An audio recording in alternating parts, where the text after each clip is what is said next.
A man in a white lab coat tells you to hurt a stranger. Would you do it? Most likely, you would. It's 1961. You walk into a psychology lab, thinking you're helping with a simple memory study. But within minutes, you're faced with a choice that will haunt you forever. Psychologist Stanley Milgram had one burning question. Could ordinary people inflict suffering on strangers? Here's what happened next. Volunteers of the experiment were told they were teachers, helping students memorize word pairs. Simple enough, right? Wrong. For every mistake the student made, sitting strapped to a chair in the next room, the teacher had to deliver an electric shock, starting at just 15 volts, but escalating all the way to a lethal 450 volts. Standing beside each volunteer was a man in a white lab coat, the authority figure.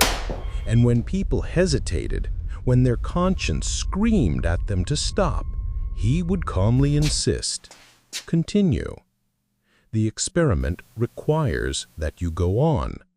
You have no choice. You must continue. Continue.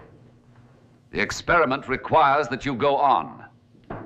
You must continue. As the voltage climbed, the cries from the next room grew desperate, agonizing, until finally, silence, as if the person had died.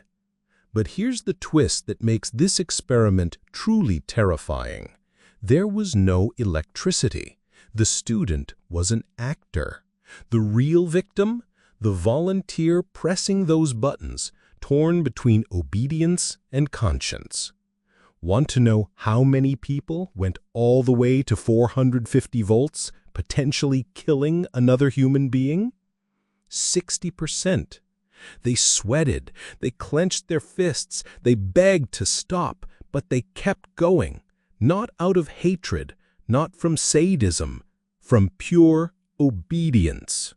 How much evil throughout history wasn't committed by monsters, but by ordinary people who were just following orders. People who felt uncomfortable, who knew something was wrong, but couldn't bring themselves to say no to authority. The most chilling part? That person could be you.